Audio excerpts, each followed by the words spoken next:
అందరికి వందనాలు తెలియజేస్తూ వాక్య సందేశంలోకి వెళ్దాం. వెళ్ళే ముందు ఒక చిన్న సంఘటన మీకు జ్ఞాపకం చేస్తా. మొన్న శుక్రవారము శ్రీను వాళ్ళ ఇంటి దగ్గర ప్రేయర్ మీటింగ్ జరిగింది కదా. ఆ ప్రేయర్లో అది ఎంగేజ్మెంట్ ప్రేయర్ జరిగింది. అయిపోయిన తర్వాత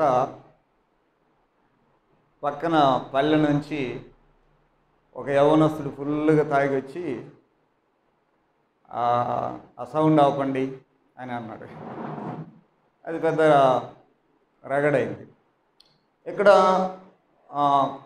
అనుకున్నటువంటి విశేషం ఏంటంటే, ఇంతవరకు ఈ విధంగా ఒక చోట ప్రార్థన జరుగుతుంటే వచ్చి ఆపండి అని అన్నవాళ్ళు ఇంతవరకు ఊరిలో లేరు. ఇది ఫస్ట్ టైం జరుగుతుంది అని మన వాళ్ళు అన్నారు. ఓకే కదా, ఫస్ట్ టైం జరుగుతుంది. మరి నెక్స్ట్ టైం ఏం జరుగుద్ది? ఇప్పుడు ఒకడు వచ్చాడు, తర్వాత ఇద్దరు ముగ్గురు వస్తారు, ఆ తర్వాత సరే అంటే ఫస్ట్ టైం ఒక కొత్త వాతావరణాన్ని మనం చూసాం. అప్పుడు నేను అనుకున్నటువంటి మాట ఏంటంటే, మనుషులేంది ఇట్లా తయారు చేయబడుతున్నారు అనుకున్నా. ఇప్పుడే జరిగింది కాబట్టి రోడ్డు మీద మనుషులేంది ఇలా తయారు చేయబడుతున్నారు అనుకున్నా. నేను అన్న పదం గుర్తు చేసుకోండి, తయారు చేయబడుతున్నారు అని అన్నా. వాళ్ళకై వాళ్ళు తయారవడం అటు ఉంచండి, అలా తయారు చేయబడుతున్నారు. వాళ్ళకి ఏమి కొన్ని విషయాలు ఇలా చేయొచ్చా, చేయకూడదా, ఇలా వెళ్ళొచ్చా, అవతల వాళ్ళని ఆటంకపరచొచ్చా, అలా చేస్తే తప్ప మంచిదేనా అనే అవగాహన కూడా లేకుండా మనుషులు తయారు చేయబడతా ఉన్నారు. ఎవరు వాళ్ళని అలా తయారు చేస్తున్నారు అని అంటే రకరకాల కారణాలు కావచ్చు. ఎవరు అలా తయారు చేయబడుతున్నారని రకరకాల కారణాలు కావచ్చు.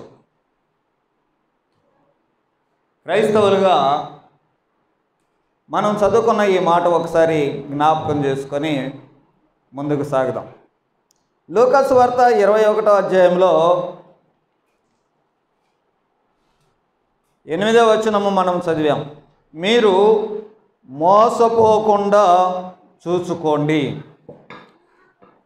ఇప్పుడే మాట్లాడుకున్న మాటను బట్టి ఎవరి ద్వారానో ప్రేరేపితమై, దేని ద్వారానో ప్రేరేపితమై మొత్తం మీద ఏంటేంటో తయారైపోయి ఏం చేస్తున్నారో అర్థం చేసుకోలేనటువంటి అంధభక్తులుగా మనుషులు తయారైపోతున్నారు.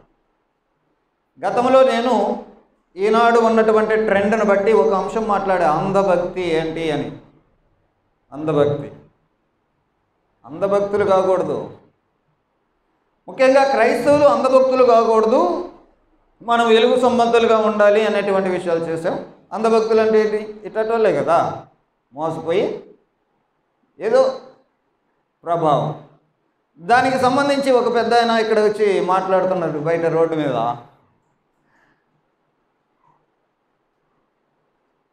ఆడొకడు వచ్చాడు, వాడు ఇలా తయారు చేస్తున్నాడు వీళ్ళందరినీ అని ఒక రాజకీయ నాయకుడి మీద చెప్పాడు. విన్నావుగా?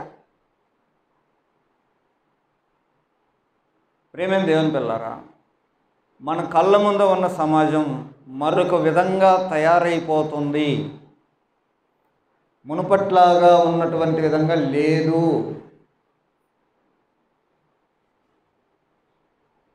ఫస్ట్ టైం ఇలాంటి విషయాలు చూస్తున్నా అని అన్నారని అంటే ఇంతకు ముందులాగా లేదు.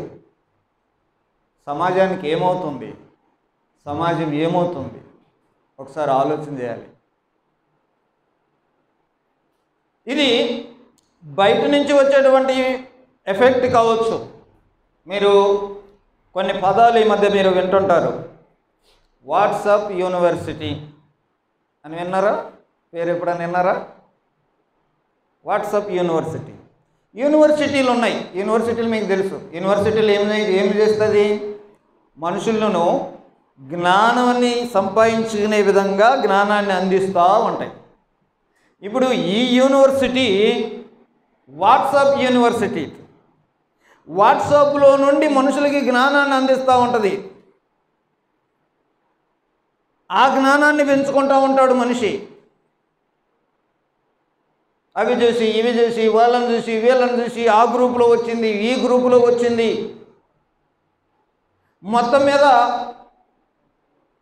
అనేకమైనటువంటి విషయాలు మనిషికి వాట్సాప్లో చేరుతూ ఉంటే ఆ వాట్సాపే మనకు నేర్పిస్తూ ఉంది జ్ఞానం. అందుకని దాన్ని వాట్సాప్ యూనివర్సిటీ అని అన్నారు. భారతదేశము ఇప్పుడు ఎట్లా తయారైపోయింది అని అంటే, సాటి మనిషిని మనిషిగా ప్రేమించలేని స్థితిలోకి మనిషి చేరిపోయింది. అవతల వ్యక్తుల యొక్క పద్ధతులని, అవతల వ్యక్తుల యొక్క ఆహార నియమాలని కూడా ప్రేమించలేని పరిస్థితిలోకి అయిపోయింది. అవతల వ్యక్తులు ఏం తినాలి, ఏం డ్రెస్సులు వేసుకోవాలి, ఏ దేవుణ్ణి మొక్కాలి అని ఎవరో నిర్ణయించే స్థాయికి వచ్చింది. స్వతంత్ర భారతదేశంలో మిగతా మనుషులకి స్వతంత్రత లేని పరిస్థితిలాగా తయారైపోతుంది. సరే, ఇలాంటి పరిస్థితులు కనబడుతూ ఉంటే దేవుని గ్రంథం ఏం చెబుతుందంటే, మీరు జాగ్రత్తగా ఉండండి, మీరు మోసపోకుండా చూసుకోండి, మోసపోకుండా చూసుకోండి.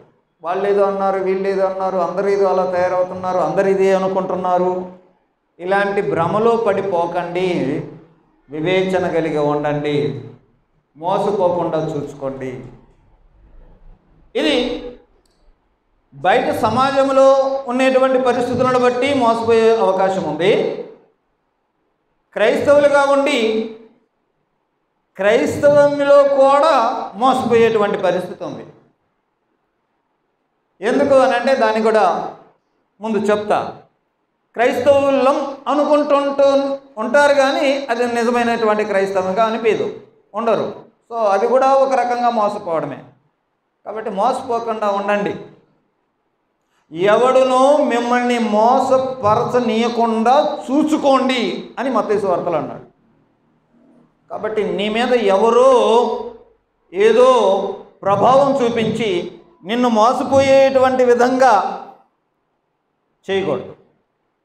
దానికి కొన్ని ఎగ్జాంపుల్స్గా మనం చూద్దాం. ఫస్ట్ మోసం చేసింది ఎవరు? పోనీ ఫస్ట్ మోసపోయింది ఎవరు చెప్పండి? అది మోసపోవడం అంటే అట్లా ఉంటుంది అన్నమాట. బాగానే ఉందనుకుంటుంది, రైట్గానే ఉంది అనిపిస్తుంది, పద్ధతిగానే ఉన్నాం కదా, రైట్గానే వెళ్తున్నాం కదా అనిపిస్తుంది. కానీ ఆఖరికి దేవుని చేత గెంటి వేయబడేటువంటి పరిస్థితి, అలాంటి పరిస్థితి వస్తుంది. కొన్ని విషయాలు ప్రాపగండా చేస్తారు. ప్రాపగండా ఇప్పుడు మత్తయి సువార్తలో మత్తయి సువార్త తీద్దాం ఒకసారి. 28వ అధ్యాయం.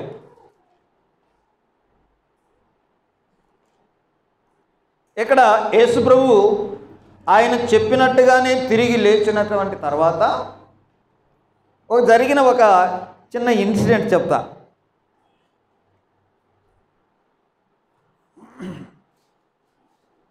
11వ వచనం నుంచి, వారు వెళ్ళుచుండగా కావలి వారిలో కొందరు పట్టణంలోనికి వచ్చి జరిగిన సంగతులన్నిటినీ ప్రధాన యాజకులతో చెప్పిరి. కాబట్టి వారు పెద్దలతో కూడి వచ్చి ఆలోచన చేసి ఆ సైనికులకి చాలా ద్రవ్యం ఇచ్చి, మేము నిద్రపోతుండగా అతని శిష్యులు వచ్చి రాత్రి వేళ ఆయన ఎత్తుకొని పోయారు, మీరు చెప్పండి. ఇది మీ ఆఫీసర్కి తెలిస్తే మేము ఆ సంగతి అతనితో చూసుకుంటాం, మీకేమీ తొందర కలగకుండా. అప్పుడు వారు ఆ ద్రవ్యం తీసుకొని తమకు బోధింపబడిన ప్రకారం చేసిరి. ఈ మాట యూదులలో వ్యాపించి నేటి వరకు, మత్తయి సువార్త రాయబడే టైం వరకు, ఈ మత్తయి సువార్త రాసింది 58, 60 ఆ ప్రాంతంలో రాశారు, క్రీస్తు శకం. ఆయన చనిపోయింది 33. ఈ మధ్యలో దాదాపు 30 సంవత్సరాల దాకా ఈ న్యూస్ వ్యాపించి ఉంది. ఇప్పుడు మీకు అవగాహన ఏంటిది కదా? ఏ న్యూస్? యేసు ప్రభువుని ఆయన ఏదో చెప్పినట్టుగా 3వ రోజు లేచింది కాదు, అట్ట ఎవరు లేయలేరు, అది సాధ్యమా? కాదు. జరిగింది ఏంటంటే, ఏం జరిగిందంట? శిష్యులు వచ్చి ఎత్తుకొని పోయారు, అందుకని ఆయన మళ్ళా కనపడ్డాడు అని వాళ్ళతో మాట్లాడుకొని వాళ్ళకి ఏమిచ్చారు? ద్రవ్యం ఇచ్చారు. మీరు ఇలా చెప్పండి అని చెప్పారు. ఒకవేళ మీరు సైనికులు కదా, మీకు ఏదన్నా ప్రాబ్లం రాకుండా మేము చూసుకుంటాం, అది పై వాళ్ళతో అని చెప్పారు. సో వీళ్ళు ఈ డబ్బులు తీసుకున్న వాళ్ళు ఏం చేశారనమాట, బయటకు వచ్చి మేము ఆడ కాపులా ఉన్నాము, శిష్యులు వచ్చి ఆయనను ఎత్తుకొని పోయారు అని ప్రచారం చేశారు. అది మత్తయి సువార్త రాయబడే వరకు కూడా అదే వ్యాపించింది న్యూస్. మీకేం గుర్తొస్తుంది చెప్పండి ఇవన్నీ ఈ స్టోరీ చదివిన తర్వాత? అట్లాంటివి ఏమైనా ఉన్నాయా ఇప్పుడు? ఇలాంటి అవకాశాలు ఏమైనా ఉన్నాయా ఇప్పుడు?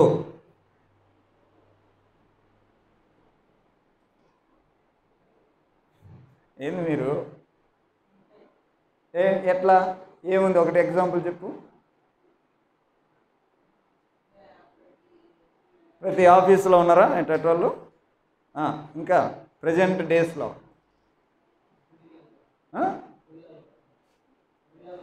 ఊర్లలో ఎవరు చేస్తారు ఇట్లాంటి పనులు? ఊర్లో వాళ్ళ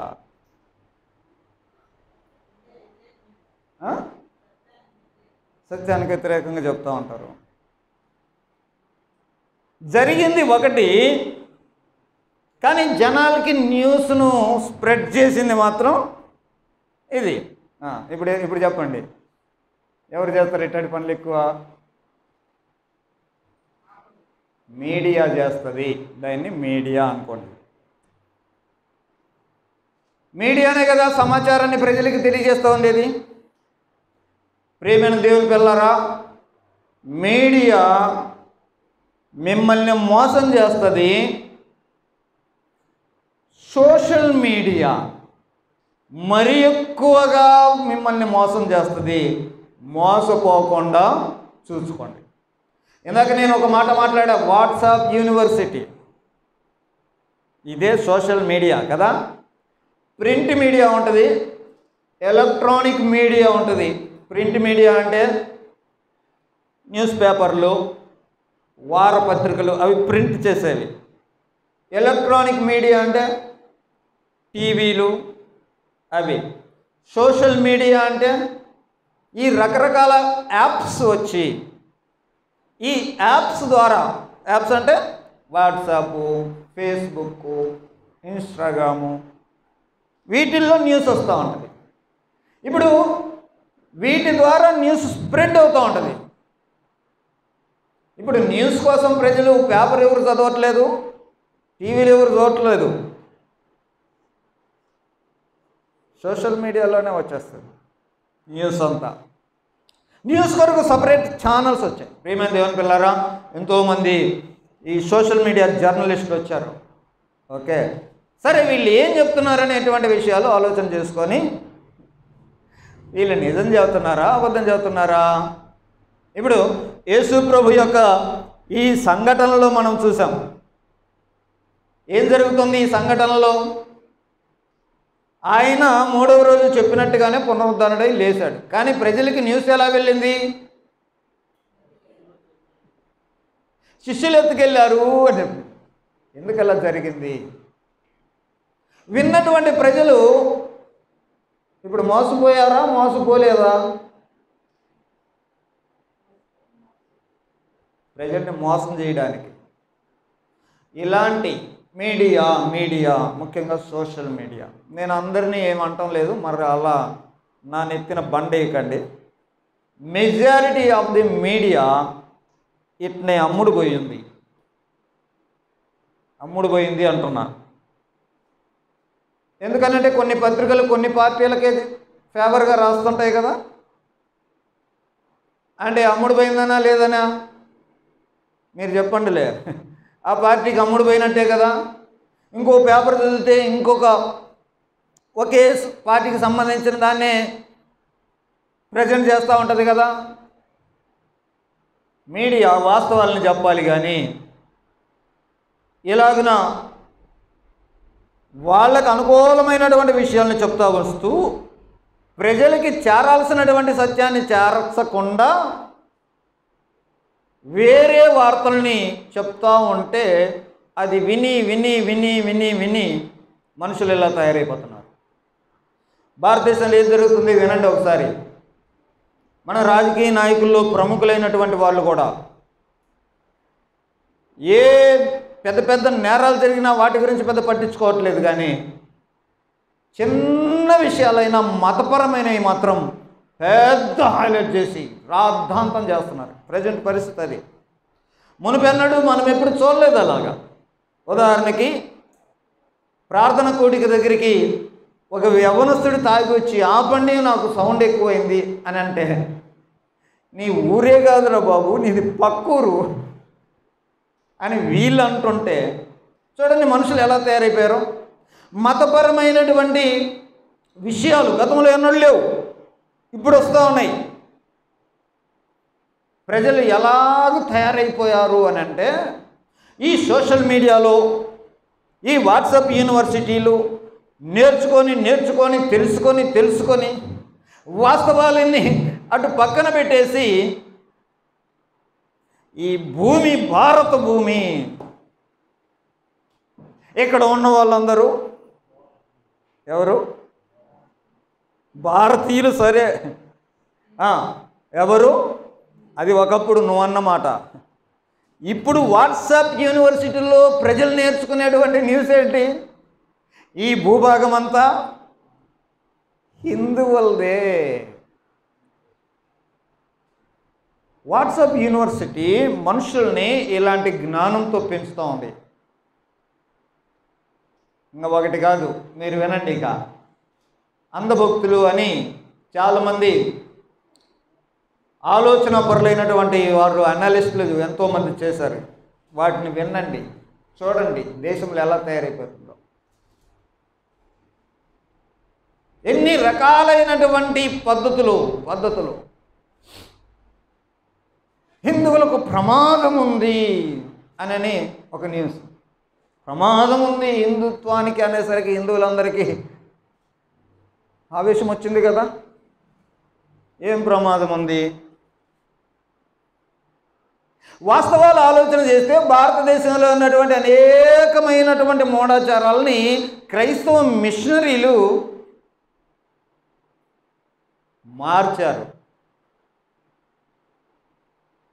మూతికి ముంత, ముడ్డికి చేపురు, ఇలాంటి పద్ధతులు మనవి ఒకప్పుడు.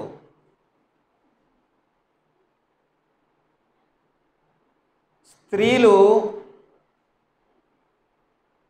జాకెట్లు వేసుకోకూడదు.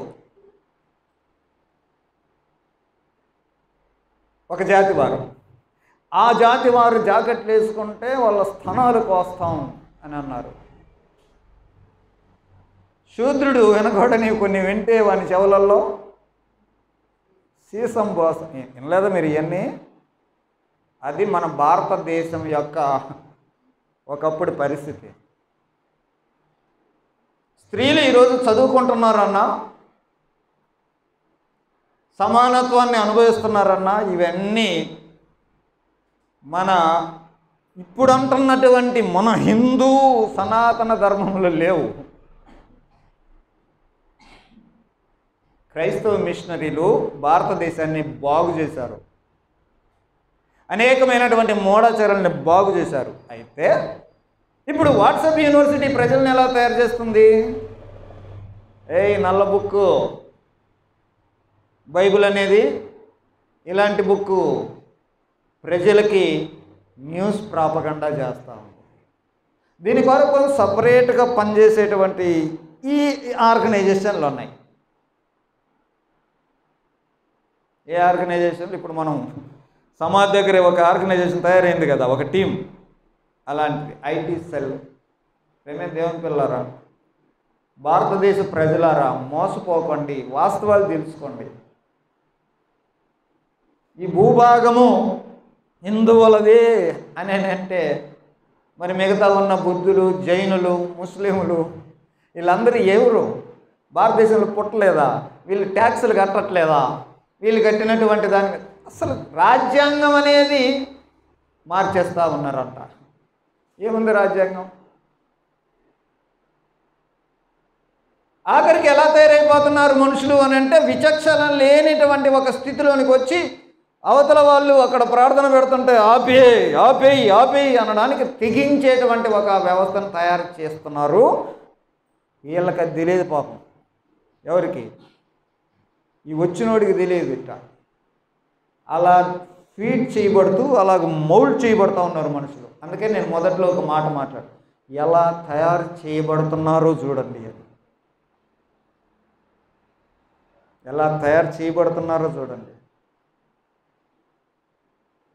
ముఖ్యమైనటువంటి మన భారతదేశానికి సంబంధించిన పెద్దలు కావచ్చు, ఒక రాంగ్ స్టేట్మెంట్ ఇస్తే దేశం ఏమైపోద్ది? సత్యం చెప్పకుండా ఒక అసత్యాన్ని చెప్తే ఏమవుతుంది?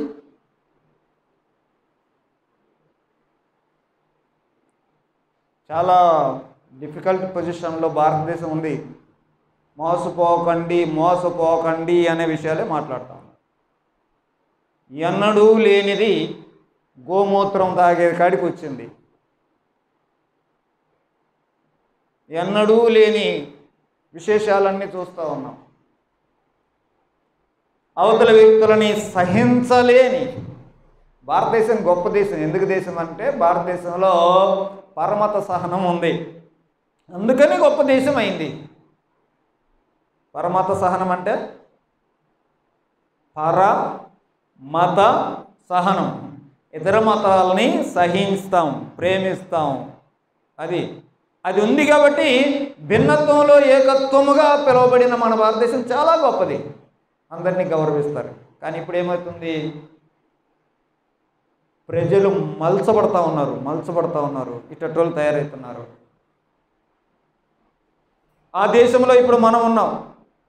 ఒక ప్రముఖమైనటువంటి వ్యక్తి ఒక రాంగ్ స్టేట్మెంట్ ఇస్తే అది ఎంతగా చేరిపోద్దో చూడండి.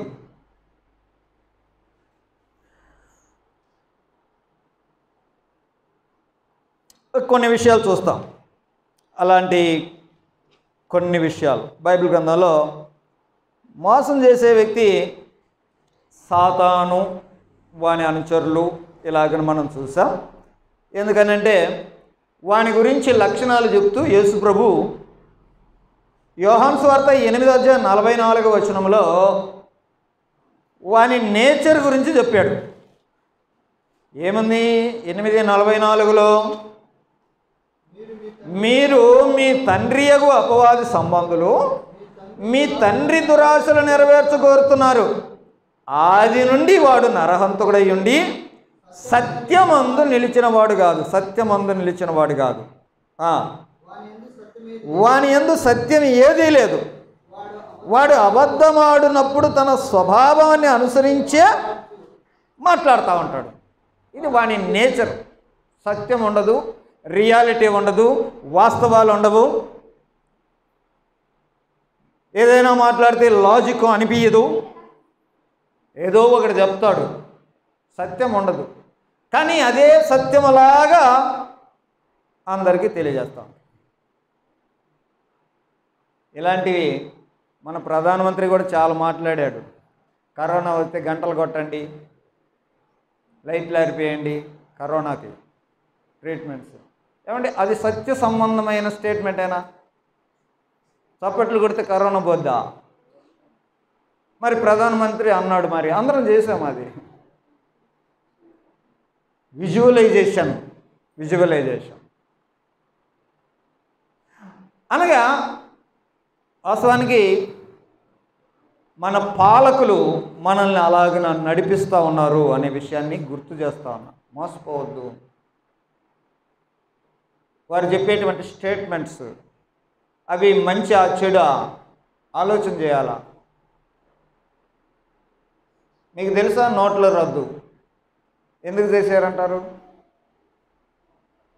మీరు చాలా సమాధానాలు చెప్తారేమో, కానీ నాకు అర్థమైంది ఒకటే, పాకిస్తాన్ని దెబ్బ కొట్టడానికి నోట్ల రద్దు జరిగింది, అంతే, అంతకు మించి ఏం లేదు. కానీ ఇలాగున్న పెద్ద నోట్లు రద్దు చేయడం వల్ల భారతదేశానికి అది జరుగుద్ది, ఇది జరుగుద్ది, ఇది జరుగుద్ది, ఇది జరుగుద్ది అని మొత్తం చెప్పారు. కానీ న్యూస్ అయితే వాట్సాప్లో అందరికీ ఇది జరుగుద్ది, ఇది జరుగుద్ది, అందుకోసమని పెద్ద నోట్ల రద్దు అని అన్నీ చెప్పారు, కానీ ఏమీ జరగల. కానీ దాని వెనకాల ఉన్న మోటివ్ మాత్రం పాకిస్తాన్ ఆర్థిక మూలాలని దెబ్బ కొట్టాలనేది, అది అంతరంగా ఉంది. అది మాత్రం జరిగింది. ఎందుకంటే ఇప్పుడు పాకిస్తాను చాలా కష్టాలు ఉంది, డబ్బులు లేక.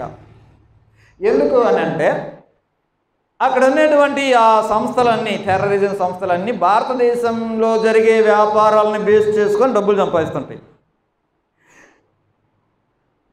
ఆ ఉగ్రవాదం తయారు చేయడము వాటన్నిటిని భారతదేశ ఎకనామిక్ మీద, ఈ కరెన్సీ మీద ఆధారం చేసుకొని అవి ఆపరేట్ చేస్తూ ఉన్నాయి. వాటి మూలాలని కొట్టాలా అనే ఉద్దేశంలో అది జరిగింది. అది మాత్రం జరిగింది. కానీ ప్రజలకు అది తెలియదు, కానీ మిగతా అన్నీ తెలుసు. ప్రాపగండా. నేను ఎక్కువ శాతం న్యూస్ లాగా మాట్లాడుతున్నా, కానీ మోసపోవద్దు. ఎప్పుడు మోసపోతామనంటే మనమంటూ మనం వివేచన లేనప్పుడు మనం మోసపోయేటువంటి అవకాశం ఉంది. ఇప్పుడు ఆ తాగి వచ్చిన ఆ కుర్రవాడిని నేనేమంటున్నా అంటే మోసపోయాడు, తయారు చేయబడ్డాడు అంటున్నా. అతను కావలసి రాలా, అతను ఒక పరిస్థితిలోకి మార్చబడ్డాడు, ఒక పరిస్థితిలోకి వచ్చేసాడు. ఏంటంటే అతనికి చేరిన న్యూస్ అంతా ఇది. క్రైస్తవం అనేది ఈ దేశీ మతం, క్రైస్తవులు అనేది భారతదేశానికి శత్రువులు, క్రైస్తవులు ఉండకూడదు, ఇలాంటి న్యూస్ అంతా తనకి చేరి ఆఖరికి ఇండ్ల మీదకి వచ్చేటువంటి పరిస్థితి దాపరించింది. అలా తయారు చేయబడ్డాడు మనిషి. మోసపోతున్నారు ఇలాంటి ప్రజలు. దయచేసి ఈ మాటలు ఎవరైనా క్రైస్తవేతరులు వింటున్నా ఒకసారి ఆలోచన చేయండి. మీరు మోసపోవద్దండి. ఏదేదో న్యూస్లు చెప్పడానికి రకరకాల కారణాలు ఉంటాయండి. ఇక్కడ డబ్బులు తీసుకొని పనిచేస్తున్న మీడియాను చూసాం. ఇప్పుడు మీడియా వ్యవస్థ చూడండి, అంతే, మీకు వచ్చేది అంతా ఫాల్స్ న్యూసే. మ్యాక్సిమం వినేది నీవంతా రాంగ్ న్యూసే. మోసపోవద్దు, రియాలిటీలో ఉండు. వాళ్ళు ఏదో చెప్పారని నమ్మొద్దు, మోసపోవద్దు. నీకు వినబడే వార్తలన్నీ నిజం కాదు. ఒకటే అబద్ధాన్ని 10 సార్లు విన్నావు అనుకో, నీకేమైంది? అదే నిజం అనుకున్నావు. యేసు స్టోరీలో అదే అవుతుంది కదా. ఇలా కొంతమంది చేసినటువంటి విషయాల్ని ఆలోచన చేద్దాం. కొంతమంది పెద్దవాళ్ళని చూపిస్తారు, రాజుల్ని. ఓకే, ఇక్కడ రాజులు 2వ గ్రంథం 18వ అధ్యాయం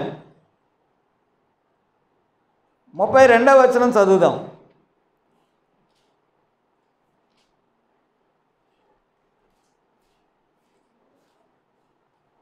అటు పిమ్మట మీరు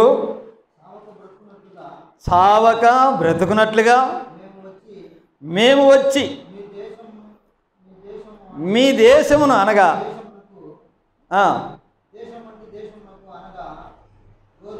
గోధుమలను ద్రాక్షారసమును గల దేశాన్ని, ఆహారమును ద్రాక్ష చెట్లు గల దేశాన్ని, ఒలీవ తైలాన్ని, తేనెయు గల దేశమునకు మిమ్మల్ని తీసుకొని పోవటం అచ్చట మీరు సుఖముగా ఉందురు. కాబట్టి యెహోవా మిమ్ముని విడిపించును అని చెప్పి హిజ్కియా మీకు బోధించు మాటలు మీరు వినొద్దు అని పెద్దలు చెప్పారు. ఒక హిజ్కియా ప్రవక్త దేవుని సమాచారాన్ని అందిస్తా ఉంటే వినొద్దు మీరు అతని మాటలు. చదువుదాం ఇంకా 21వ అధ్యాయం 9వ వచనం.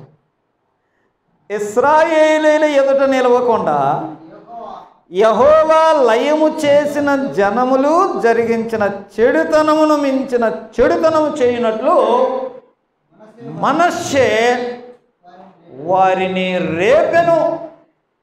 మనష్షే రాజు, వారిని రేపెను. ఎట్లా? దేవుడు ఎవరినైతే పరమ చెడ్డోళ్ళు అని అన్నాడో వాళ్ళ చెడ్డోళ్ళు, వాళ్ళ చెడుతనం చాలా విస్తరించింది కాబట్టి వాళ్ళందరినీ మీరు నాశనం చేయండి అని ఏ చెడ్డవారు అనేటువంటి ప్రజల గురించి చెప్పారో ఆ చెడ్డోళ్ళ కంటే చెడ్డ పనులు చేసే విధంగా మనష్షే వారిని రేపెను. రాజుగారు ఇలాగ తయారు చేశారు మనుషుల్ని. కాబట్టి మనుషులు ఎలా తయారైపోయారు? మోసపోకండి ప్రజలారా అనేటువంటి విషయాలు మనం జ్ఞాపకం చేసుకోవాలి. ఇలాంటివి చాలా విషయాలు ఉంటాయి. ఇర్మియా గ్రంథం 4వ అధ్యాయం, ఇర్మియా గ్రంథం 4వ అధ్యాయం 10వ వచనం.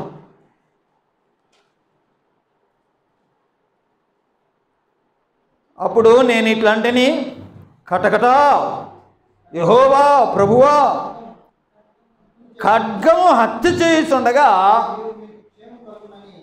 నీవు మీకు క్షేమం కలుగును అని చెప్పి నిశ్చయంగా ఈ ప్రజలను యెరూషలేమును బహుగా మోసపుచ్చితివి. ఒక పక్కేమో ఖడ్గము నరుకుతూ ఉంది, కానీ ఏం న్యూస్ వస్తుంది? ఏం కాదు, బాగానే ఉన్నాం, బ్రహ్మాండంగా ఉన్నాం, క్షేమంగా ఉన్నాం అని. చూసారా? ఇదేనండి మీడియా ఎఫెక్ట్. మీడియా గురించినటువంటి విషయాలు మీరు ఆలోచన చేయండి. మీడియాలో వచ్చేటువంటి మీ విషయాలన్నీ నిన్ను ఎలా తయారు చేస్తాయో చూసుకోండి. మీడియా ప్రభావం ఎంత ఉందో చూసుకోండి. మీడియా నిన్ను ఎలాగన మలుస్తుందో చూసుకోండి. మోసపోవద్దు. రాజు ఎలాగన్నాడు, ప్రవక్త ఎలాగన్నాడు, ఒక పక్క జరిగేదేమో జరుగుతూ ఉన్నాయి. ఖడ్గం వచ్చి నరుకుతూ ఉంటే న్యూస్ ఏమొస్తుంది? అయ్యో, అజ్ఞానంలో ఉండిపోకూడదండి మనం. మోసపోయేటువంటి స్థితిలో ఉండకూడదండి మనం. ఇక్కడే చదువుదాం 38వ అధ్యాయం ఇర్మియా గ్రంథం 22వ వచనం.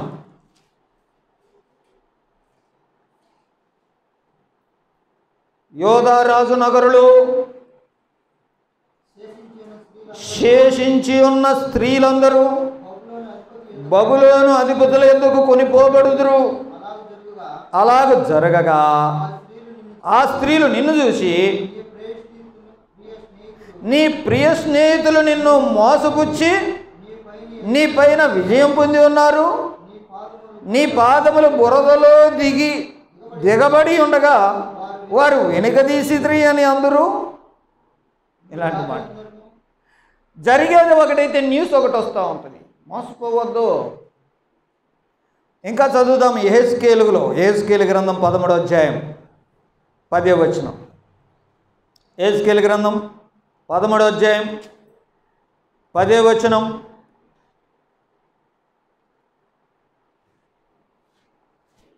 సమాధానమేమియు లేకపోయినను వారు సమాధానము అని చెప్పి నా జనులను మోసపుచ్చుతున్నారు. ఎట్లుంటుంది అనంటే, నా జనులు మంటి గోడను కట్టగా వారు వచ్చి దాని మీద గచ్చు పూసెదరు. మీడియా ఇలా చేస్తుంది మనుషుల్ని. సమాధానం ఏమీ లేదు, కానీ మనం చాలా బాగున్నాం, చాలా హ్యాపీగా ఉన్నాం అని న్యూస్ వస్తూ ఉంటుంది. మీడియా నిన్ను అలా చేస్తుంది. వీఆర్ సో పీస్ఫుల్, మనం చాలా బాగున్నాం, మనం చాలా బాగున్నాం. రాను రాను రాను న్యూస్ అంతా నీకు అలా చేరి నిన్ను మార్చేస్తుంది. నువ్వు అలా తయారు చేయబడతా ఉంటావు. మీడియా నిన్ను అలా చేస్తుంది. మీడియాతో జాగ్రత్తగా ఉండండి ప్రియులారా. మోసపోవద్దు అని యేసుప్రభు చెప్పిన మాటను బట్టి సమాధానం ఏమీ లేకపోయినా, మన రాష్ట్రం చాలా బాగుంది, మన దేశం చాలా బాగుంది, మన సంఘం చాలా బాగుంది అనుకుంటూ మీడియా ద్వారా మార్చబడుతూ మనం అలా తయారైపోతుంటాం. ఎగ్జాంపుల్ మరలా చెప్తున్నా ఆ యవ్వనస్తుడే. అలా తయారు చేయబడ్డ యవ్వనస్తులు ఒకళ్ళు కాదు, ఎంతోమందిని మనం కళ్ళారా చూస్తున్నాం ప్రియులారా. ఇలాంటి విషయాల్లో ఎందుకు ఇలా జరుగుతాయి అనే దానికి కొన్ని మాటలు చెప్పి నేను ముగిస్తాను. ఎందుకు ఇలా జరుగుతాయి? ప్రజల్ని ఇలాగన ఒక రాంగ్ ప్రాపగండా చేసి మీడియా ద్వారా అవతల వాళ్ళని ప్రభావితం చేసి వాళ్ళని ఇలా చేసుకుంటే, ముఖ్యంగా పాలిటీషియన్స్ చేస్తున్నారు ఓట్ల కోసం కదా. వాళ్ళకి అధికారం కావాలి, వాళ్ళు అలా చేస్తూ ఉంటారు. దానికి సంబంధించిన కొన్ని విషయాలు మీతో మాట్లాడతాను. ఎందుకు, ఎలాంటి రీజన్స్ అని అంటే, ఇలాగిన మాట్లాడే వాళ్ళు చాలా స్మూత్గా మాట్లాడుతూ చాలా మోసపూరితమైన మాటలు మాట్లాడే విధంగా ఉంటారు. ఇప్పటిదాకా మనం కొన్ని ఎగ్జాంపుల్స్ చూసాం. వీళ్ళల్లో రకరకాల ప్రజలు ఉంటారు. బైబిల్ గ్రంథంలో వాళ్ళ గురించి కొన్ని విషయాలు చెప్తే, అబద్ధానికి జనకుడు అయిన వాడిని చూసాం. మొదట్లో మోసం ఎట్ట చేయాలనో మనుషుల్ని పక్కగా చేస్తాడు. చెప్పేది అసత్యమైనా అది సత్యం అని నమ్మేటట్టుగా చెప్పి మొత్తం మీద తను లోపరుచుకుంటాడు, మోసం చేసేస్తాడు. వీళ్ళు మోసపోయి ఉన్న బ్లెస్సింగ్ను పోగొట్టుకుంటారు. సత్యంలో నుండి బయటికి పోయి ఇలా చేస్తారు. అలా రావటానికి కొరింథీయులకు రాసిన మొదటి పత్రికలు, రెండో పత్రిక 11వ అధ్యాయంలో, కొరింథీయులకు రాసిన రెండో పత్రిక 11వ అధ్యాయం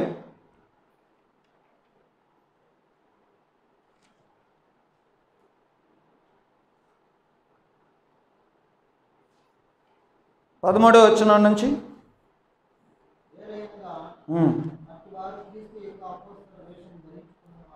క్రీస్తు యొక్క అపోస్తలుల వేషము ధరించుకున్న వారే దొంగ అపోస్తలులు, మోసగాండ్రు అయినటువంటి పనివారై అంటారు. ఇది ఆశ్చర్యం కాదు. సో ఎందుకు ఆశ్చర్యం కాదు? ఎందుకు కాదు? కింద ఉంది, సాతాను ఓనర్ అన్నమాట. వాడు ఇలా చేశాడు కదా. సో మోసం ఎట్ట చేయాలి, అవతల వ్యక్తులను ఎలా బురిడి కొట్టించాలి, అవతల వ్యక్తులను ఎలా మౌల్డ్ చేయాలి, అవతల వ్యక్తులను ఎలాగైనా మన కంట్రోల్లో పెట్టుకోవాలి, రిమోట్ కంట్రోల్ లాగా. ఇప్పుడు వాస్తవమైనటువంటి పరిస్థితులు మన రాష్ట్రంలో కానీ మన దేశంలో కానీ, వేరే వాళ్ళు రిమోట్ వేస్తే ఆపరేట్ అయ్యే విధంగా మనుషులు తయారయ్యారు. బుర్రలకు పని పెట్టట్లేదు ఎక్కువ శాతం మంది. ఏమంటారు? మనుషులు ఎక్కువ వివేచనతో ఆలోచన చేయట్లా, వేరే వాళ్ళు ఏదో చెప్తే చేస్తూ ఉన్నారు. వేరే వాళ్ళు ప్రభావితం చేస్తే దాన్ని బట్టి వెళ్ళిపోతూ ఉంటారు ఫ్లోలో. దీన్నే అంధభక్తి అని మొదట్లో నేను గతంలో చెప్పాను. మోసపోవద్దు, మోసపోవద్దు. మీడియా మిమ్మల్ని తయారు చేస్తుంది. నువ్వు ఎలా తయారవుతున్నావో చూసుకో. ఇలాగ తయారు చేసేటువంటి వాళ్ళకి ఆది నుండి వాడు అలాంటి వాడు, వాని లెక్కలో వచ్చేటువంటి వాళ్ళు చాలామంది మిమ్మల్ని మోసం చేస్తుంటారు. వాళ్ళు మాట్లాడేటువంటి మాటలు చాలా స్మూత్గాను చాలా నైస్గాను ఉంటాయి అనేటువంటి మాటలు చూస్తాం. రోమీలకు రాసిన పత్రిక 16వ అధ్యాయం 17-18 వచనాలు చూడండి. రోమీలకు రాసిన పత్రిక 16వ అధ్యాయం 17-18 వచనాల్లో, సోదరులారా, మీరు నేర్చుకున్నటువంటి బోధకి, మీరు నేర్చుకున్న బోధకి వ్యతిరేకంగా భేదములు, ఆటంకములు కలుగచేయి వారిని మీరు కనిపెట్టి చూడండి. మీరు నేర్చుకున్న దానికి వ్యతిరేకంగా భేదం, ఆటంకం. ఇంత క్రైస్తవం నీకు ఏమి నేర్పించింది బోధ? దానికి వ్యతిరేకంగా, దానికి భేదముగా, దానికి ఆటంకంగా ఏదో ఎవరో చెప్తా ఉంటే దాన్ని ఫాలో అయ్యే విధంగా చేస్తూ ఉంటారు మనుషులు. మోసపోవద్దు. నువ్వేం నేర్చుకున్నావు ఎంతకి? ఎగ్జాంపుల్ చెప్తా. ఇప్పుడు పెళ్ళి జరుగుతుంది. పెళ్ళికి ముందు తాంబూలాలు ఇలాంటివి జరిగాయి, పెద్దలు ఇలాంటివి జరిగాయి. నేను ఎంగేజ్మెంట్ జరిగింది. ఎంగేజ్మెంట్ జరిగేటప్పుడు నేను ఒక విషయం చెప్పాను, అయ్యా ప్రార్థన ఇలా చేయండి, తర్వాత వాళ్ళు ఇలా చేయండి, ఇలా చేయండి అని ఒక ప్రాసెస్ చెప్పాను నేను. నాకు తెలిసి క్రైస్తవ పద్ధతి అంతా అట్నే ఉంది. కానీ అక్కడ ఉన్నటువంటి వారు ఏం చెప్పారంటే, అట్ట కాదు, ఈ స్టేజ్ మీద ఇవన్నీ పంచుకోవాల్సిందే, చెప్పుకోవాల్సిందే, మార్చుకోవాల్సిందే 3 సార్లు అని అక్కడ ఉన్న పెద్దలు చెప్పారు. మీకు అర్థమవుతుందా? మీరు నేర్చుకున్న బోధకి వ్యతిరేకంగా ఒక క్రిస్టియన్ సిస్టమ్ ఉంది. ఒక బోధ నేర్చుకున్నావు, బైబిల్ ఒక పద్ధతి నేర్పించింది, ఈ పద్ధతిలో మీరు చేయండి. అయితే దీనికి వ్యతిరేకంగా లేదు ఇలా చేసి అలా చేద్దాంలే అని ఆర్డర్ మార్చేసే పెద్దలు స్టేజ్ మీద ఉండి స్టేజ్ మీదనే అన్నీ చేసేసారు. నాకు ఇబ్బందిగా అనిపించింది. నా మాత్రం దానికి ఎందుకయ్యా పాస్టర్లు, ప్రార్థనలు? మీరు అర్థం చేసుకోండి. మీరు నేర్చుకున్న బోధ పద్ధతిలో ఉంది కదా, సో దీనికి వ్యతిరేకంగా ఏదో చేసే వాళ్ళు ఉంటారు. అదే విషయాలు చెప్తున్నాడు. మీరు ఆ వచనాన్ని మరొకసారి టకటక చదివేసేయండి. మీరు నేర్చుకున్న బోధకు వ్యతిరేకంగా భేదములు, ఆటంకాలు కలుగజేయి వారిని కనిపెట్టి ఉండండి అని మిమ్మల్ని బతిమలాడుకుంటున్నాను. వారి నుండి మీరు తొలగిపోండి. ఒకవేళ తొలగిపోకుండా ఉంటే నువ్వు నేర్చుకున్న బోధ ఏదో అది మారిపోయింది. సో ఆ ఎంగేజ్మెంట్లో జరిగిన విషయం చెప్తా. నేను ఒక క్రైస్తవ పద్ధతి ఇలా చేద్దామయ్యా అని అంటే, ఆయన ఏదో కాదు ఇట్లా చేయాలని నేనే పంచుకొని 3 సార్లు చేతులు మార్చుకొని వాళ్ళు పెద్దలు వీళ్ళు పెద్దలు ఇవన్నీ స్టేజ్ మీద జరుగుతూ ఉన్నాయి. అయ్యో అనుకున్నాం. సరే మొత్తం మీద ఎందుకు ఇలా చేస్తున్నాం అని కనుక వాళ్ళని అడిగితే వాళ్ళు ఏమంటారు తెలుసా? పెద్దలు ఉండాలా, పెద్దలు లేకపోతే ఇది ఎట్లా అవుతుంది, పెద్దల ఆధీనంలో ఉండాలా, అప్పుడు అందరూ కలుసుకుంటారు. ఇప్పుడు ముడుపులు ఎందుకు పంచుకుంటారు అంటే, నాకు తెలిసి అందరినీ పిలుచుకొని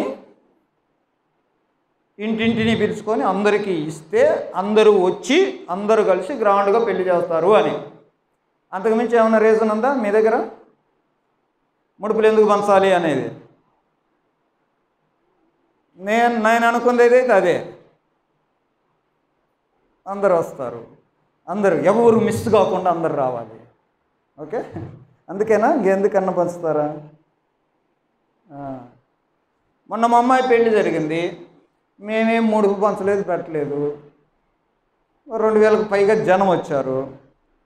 అంటే ముడుపులే జనాల్ని రప్పిస్తాయా? మీరు నేర్చుకున్న బోధకి వ్యతిరేకంగా ఏదో జరుగుతూ ఉంటుంది, అది నీకు తెలియకుండానే నువ్వు అలా ట్రాప్లో పడిపోతావు. మోసపోవద్దు. మీడియా, బయట మీడియా నిన్ను మోసం చేస్తుంటే ఒక భారతీయ పౌరుడిగా మోసపోవద్దు, ఒక క్రైస్తవునిగా నీవు మోసపోవద్దు. నీవు నేర్చుకున్న దానికి ఏదేదో కలిపి చెరిపేటంటే వారు చాలామంది వస్తారు. వాళ్ళు ఎలా చెప్తారంటే వాళ్ళు చాలా స్మూత్గా మాట్లాడుతూ, లేదా ఒక ఫ్లాటరింగ్తో మాట్లాడుతూ, సో అందులో బెదిరింపులు ఉండొచ్చు, బుజ్జగింపులు ఉండొచ్చు. మొత్తం మీద వాళ్ళ దారిలోకి మేము తేవడానికి మీకు చాలా చేస్తారు. ఇంకొంతమంది ఉంటారు అబద్ధాలు ఆడుతూ.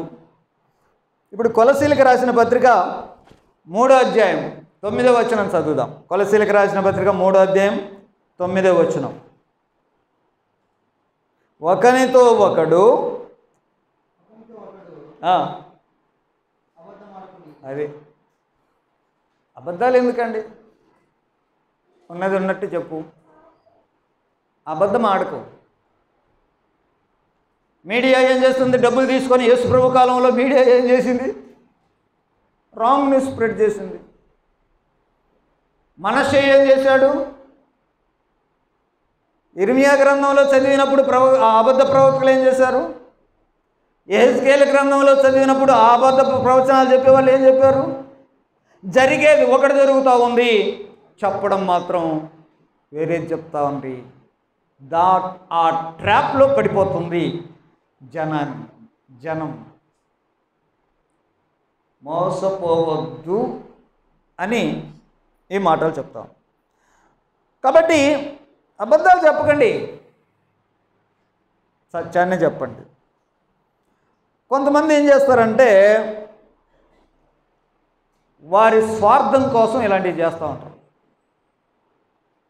స్వార్థం కోసం. పేతురు రాసిన పత్రిక 2వ పత్రిక 2వ అధ్యాయంలో, పేతురు 2వ పత్రిక 2వ అధ్యాయం 2, 3 వచనాలు.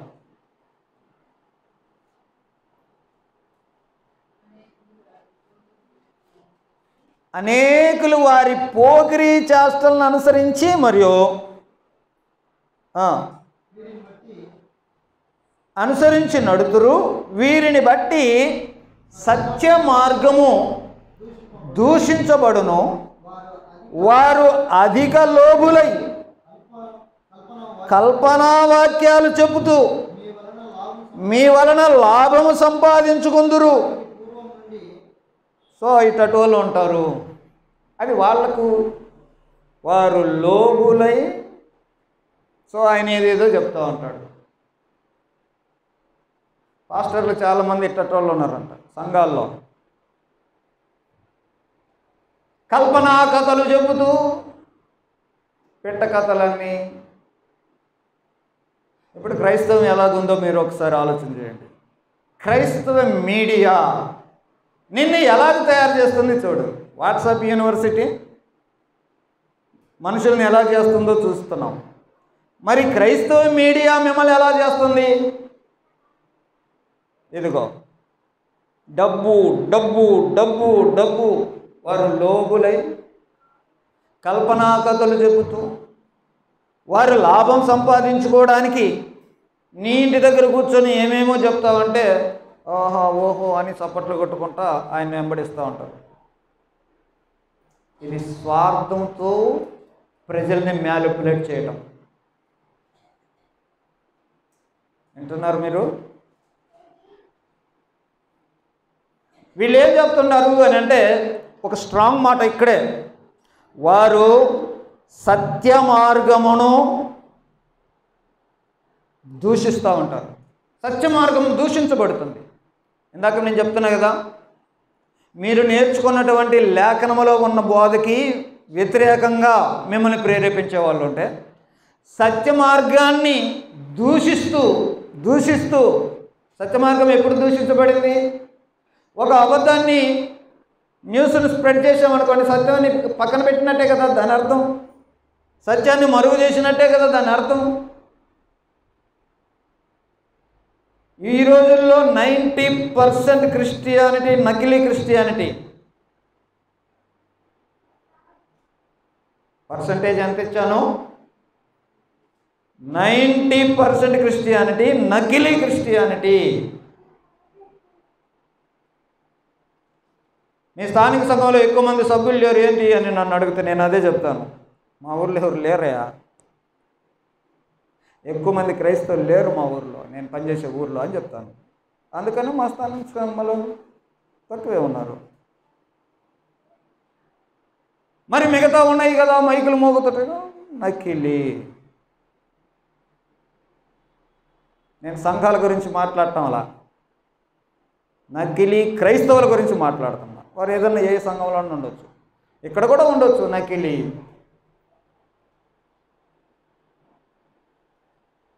వీళ్ళేమిటి అంటే వేరే వాళ్ళు ఇళ్ళని అలాగ తయారు చేశారు. వాళ్ళు ఎందుకు తయారు చేస్తున్నారు? వాళ్ళు లోబులై డబ్బులు సంపాదించుకోవడానికని, వాళ్ళ కొరకు, వాళ్ళ స్వార్థం కోసం వాళ్ళు ప్రయత్నం చేస్తూ ఉంటే, ఒక స్థానిక సంఘంలో ఒక కుల పాస్టర్ వస్తాడు. ఇక ఆయన స్వార్థపరుడే అని చెప్పాలి లెక్కకి.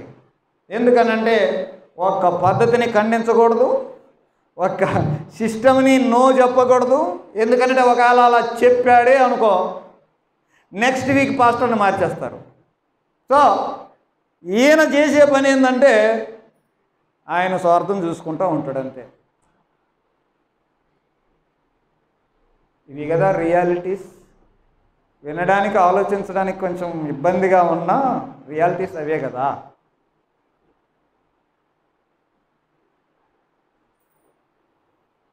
సో ఇలాగన నేర్చుకున్న బోధకి వ్యతిరేకంగా ఆటంకాలు చేసే పద్ధతి ఒకళ్ళు, సత్య మార్గాన్ని దూషించుకుంటూ కల్పనా కథలు ఇవన్నీ చెప్పుకుంటూ పోయేవాళ్ళు కొంతమంది. తర్వాత సత్య వ్యతిరేకులు ఉంటారు. వ్యతిరేకులు సత్యాన్ని వ్యతిరేకిస్తుంటారు వీళ్ళు. తిమోతికి రాసిన 2వ పత్రిక 3వ అధ్యాయం 8వ వచనం. తిమోతికి రాసిన 2వ పత్రిక 3వ అధ్యాయం 8వ వచనం. ఎన్నే ఎంబ్రే అనువారు మోషేను ఎదిరించినట్లు వీరును చెడిన మనస్సు కలిగి విశ్వాస విషయంలో భ్రష్టులై సత్యమును ఎదిరింతురు. మోషేను దేవుడు ఎన్నుకొని నా ప్రజల్ని విడిపించు అని ఆయన ద్వారా పరిచయం చేపిస్తుంటే, ఈ ఎన్నే ఎంబ్రే అనేవారు మోషేని ఎదిరించారు, సత్యాన్ని ఎదిరించారు. అట్టటోళ్ళు ఉన్నారు అని. సత్యాన్ని ఎదిరించేవాళ్ళు, సత్యాన్ని అంగీకరించలేని వారు, సత్యాన్ని ఓర్చుకోలేని వారు, వాళ్ళు ఈ ఫాల్స్ ప్రాపగండాలు చేస్తూ వస్తారు. గుర్తుంచుకోండి, నీకు వినపడేది, నీకు కనపడేది, ఓవరాల్గా నేను నీకు చెప్తున్నా, మీడియా నిన్ను ఎట్లా తయారు చేస్తుందో చూసుకో. మోసపోవద్దు. మీడియాలో వచ్చేయి వివేచించు, ఆలోచించు. మీడియా ఏదేమో ప్రచురిస్తూ ఉంటుంది, వాటన్నిటినీ నువ్వు గుడ్డిగా నమ్మి ఒక గుడ్డి మాయలోకి పడి ఎటో వెళ్ళిపోమాక. ఈరోజు మీడియా గురించి మీతో మాట్లాడాలనుకున్నా. మీడియా మనల్ని అలా తయారు చేస్తుంది. కళ్ళ ముందు ఒక యవనస్తుని కనపరిచింది మనకి. వాడికి తెలీదు నేను ఇలాగ తయారైపోయానే అని. అవతలి వ్యక్తుల్ని ఇలాగ నేరుగా దూషించకూడదే అనే స్థిమితము కూడా లేని పరిస్థితిలోకి ఆ యవనస్తుడు మార్చబడ్డాడు. నువ్వు కూడా అలా మార్చబడిపోతావు. ఒక ట్రాప్ వేసేస్తారు నీకు తెలియదు అది ట్రాప్ అని. దేశంలో ఇలాంటివి చాలా జరుగుతున్నాయి. క్రైస్తవ్యంలో ఇవి చాలా జరుగుతూ ఉన్నాయి. క్రైస్తవ్యంలో కూడా చాలా జరుగుతూ ఉన్నాయి. నువ్వు అటు భారతీయుడిగా ఉన్నావు, అక్కడ మోసపోకూడదు. క్రైస్తవుడిగా ఉన్నావు, ఇక్కడ నువ్వు మోసపోకూడదు. మోసపోవద్దు. కాస్త మన జ్ఞానం వెలిగింపబడాల. What is real, what is truth, నిజమేంటి, వాట్ ఈజ్ ఫాల్స్, సత్యమేంటి, అసత్యమేంటి, ఈ విషయాలు తెలుసుకోవాలి.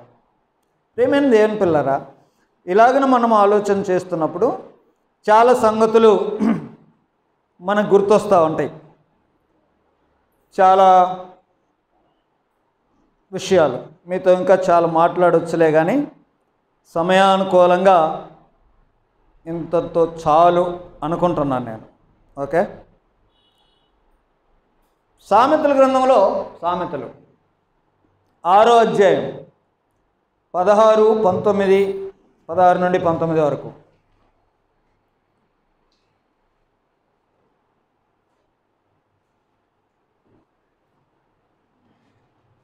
ఎంతసేపు తీశారు?